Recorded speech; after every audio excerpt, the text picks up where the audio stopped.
Alright, so next step we will start adding materials. Before I do that, I will actually add a temporary Hdr Dome Light. We can go to Environments tab. I can pick any HDR Dome Light if we want, but in this case, I'm going to just double click the small hanger 01, and you should automatically create an environment group here. Has a dome light added with a texture. Yeah, let's actually disable the backdrop for now,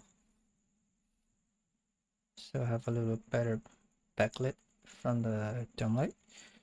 And now we can start working on the materials. And first of all, I want to add a material for the hair.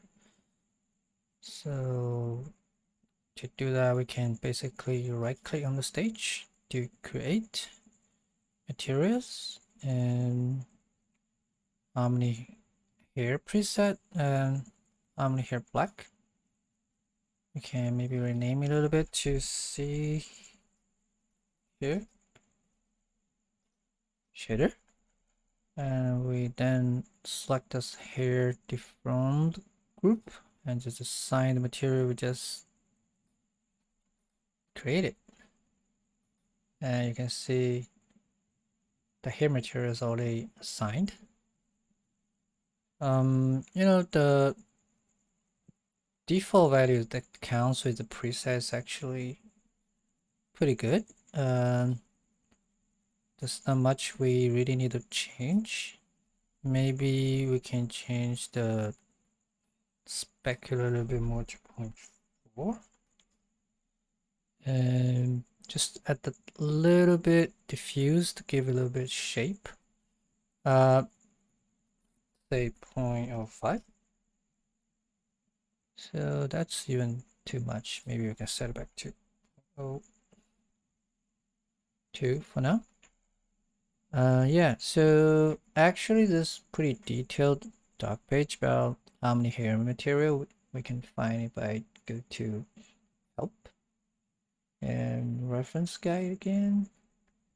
Then there should be a section called Omniverse Mdl materials. You click that, and we can just search hair in this case. And there's a whole section of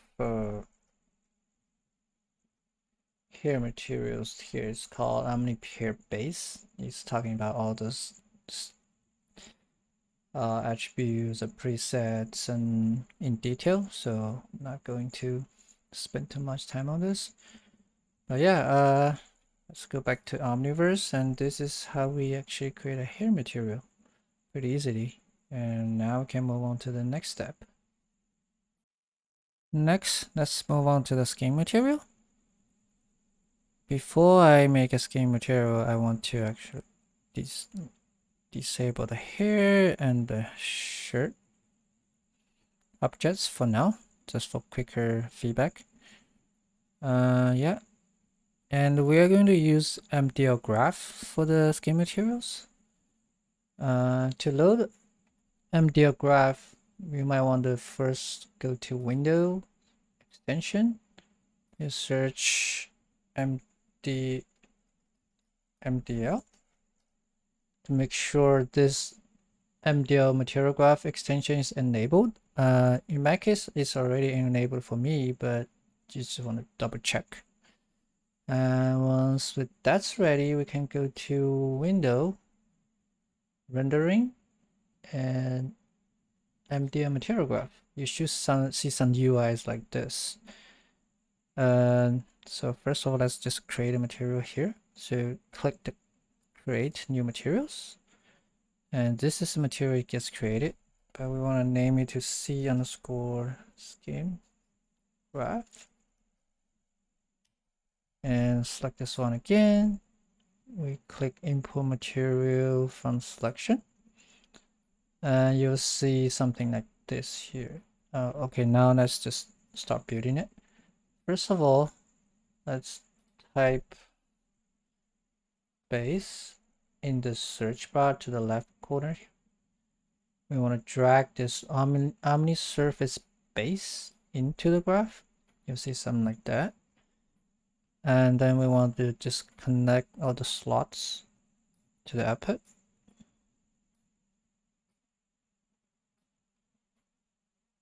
Just to make sure it actually gets signed. And yeah, before we create any textures, we want to just assign this material to the skin object. So let's go to caddy model mid hierarchy, go inside, and we should have something, just skin mid here. We can just assign it to the skin graph. And yeah, now let's start adding the Mdl textures. We can just search file here in the search bar. You can see the Bitmap Texture. We can basically let mouse drag into the graph like this. And now we select the texture file by browse. We go to source images.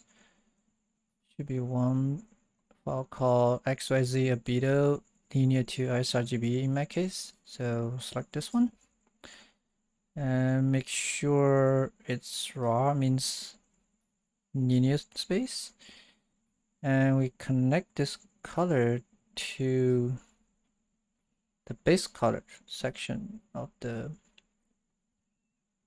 material. Now we see something already. So next we want to connect the normal map. Then same thing, we just search normal in this search tab here. Drag the first normal map texture into this graph. And this time we assign should be a normal.exr we previously exported here. Select. And make sure it's also raw.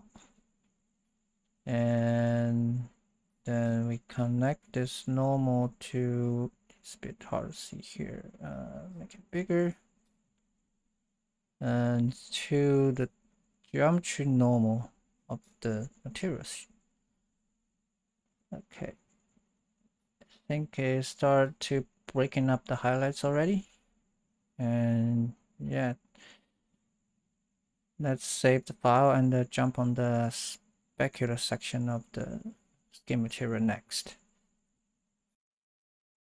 Now let's work on the specular component of the skin material now. First of all, let's turn off the base weight, because we only gonna focus on the specular component of the skin material right now. So then go back to Mdl Graph here. We search file node again. We want to add a new texture, which is for the specularity part of it. Go to here. Also browse. We select the XYZ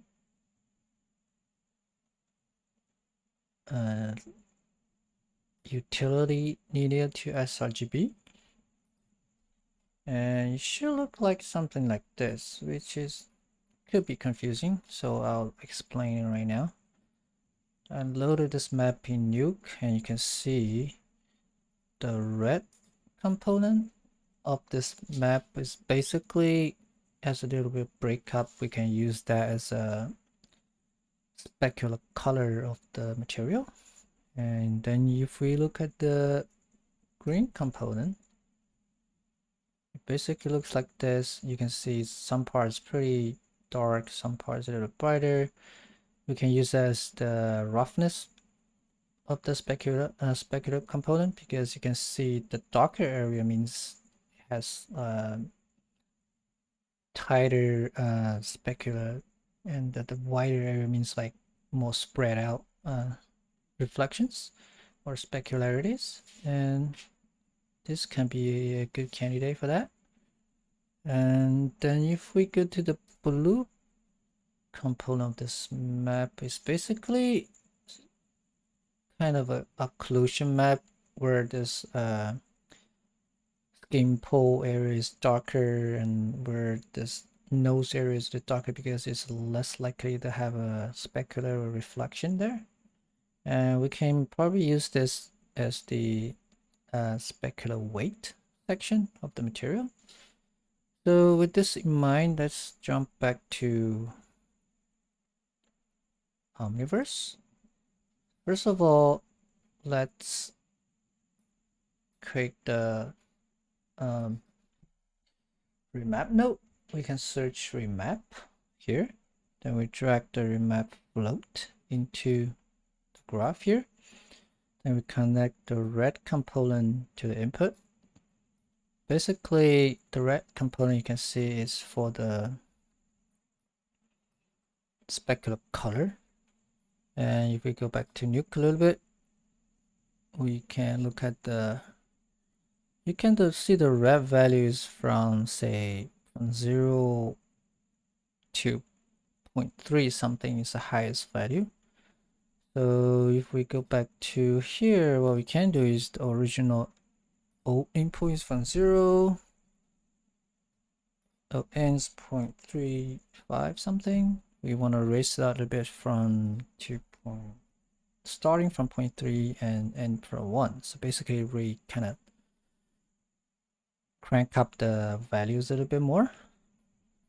And now if you see here, the specular color is actually expecting a color input, but this is actually a float. So in order to make it work, we have to actually convert it into color first. So we can just go here, search color, and scroll down a little bit. We should be able to see something called color from float color. Drag it in and connect this to the input, and now it's became color. Then we connect this output color to the specular color. Might think a little bit, but you can see some little bit more breakup now. Okay, so next let's jump to the glossness part. So let's create another remap node. Map float. Connect this green input to the input here, and let's check the values again in nuke. Green. So we can see that some darker areas like pretty from 0, and the brighter areas around 0.13, 0.15. And we actually want the human skin glossless, the higher value is around 0.5. So what we want to do is basically from here, the start and end value will be 0 to 0.15. I want to basically crank up the value to 0.25 and 0.55. Basically raise the whole range from 0 to 0.15. End up being 0.25 to 0.55. Basically have a more glossy specularity. Then we connect this value to the roughness. Hold on. It's a bit hard to drag here. So out to roughness. And yeah, then it's okay. So finally, it's gonna be the blue channel. We can just same thing, create another remap float, connect the blue channel to the input here, and we'll just raise the lower end value higher, basically from the low value from 0 change to 0.3. And now we kind of map this one onto the specular weight. Yeah, that should be pretty good for the first pass. And then now we can re-enable base weight. And this is what we have right now. Next, we will jump to the subsurface scattering part of the skin material. Okay, let's move on to the subsurface scattering component of the skin material. Now, if we select this Omni surface base, and if we scroll down a little bit, go to subsurface section. If we check enable subsurface, set the weight to 1, it will look like something like a milky. And actually it does make sense, because if this subsurface scattering is enabled and the weight is 1, so effectively all this diffuse transmission scattering section of the calculation moves to here, and whatever diffuse map set here above is gonna get ignored. So yeah, so how to make it work? Basically, the 3 values, the color, the radius, and the scale, is gonna get used under the hood by the shader to return 2 values. One being the scattering color, another one is gonna be the absorption color. So with that in mind, we can start setting up the subsurface scattering. First of all, we just connect this color to the subsurface color. So you can see we have something now. Then another value of the subsurface scattering is actually the radius. Usually is expecting something like orangish, because reason being that it tends to scatter more red and green color, and if it's something blue, it tends to like absorb more. And let's just instead of the orange color, we actually use this albedo color as the starting point. So let's create a multiply color node, drag it in, and set the first color as input, and with the second color it will just be something orangish, 0.12, 0.8, 0.4, something like that. And so now we connect this result to the radius, the subsurface scattering. Okay, so the third value is important, is actually this scale. So by default it's 1, and 1 here means it's 10 centimeter, basically meaning the subsurface scattering calculation tend to scatter the color into like 10 centimeters deep into skin, and which it does not make sense in this case, because we know from the Maya scene that from the neck to the top of the head is about like 27 centimeters. So 10 centimeter is pretty much like a half of that, so which does not make sense. So we will have to change this to something like 0.15, representing is about 1.5 centimeter deep for the scattering, and that definitely make it look better. And yeah, so far so good. Also, you know,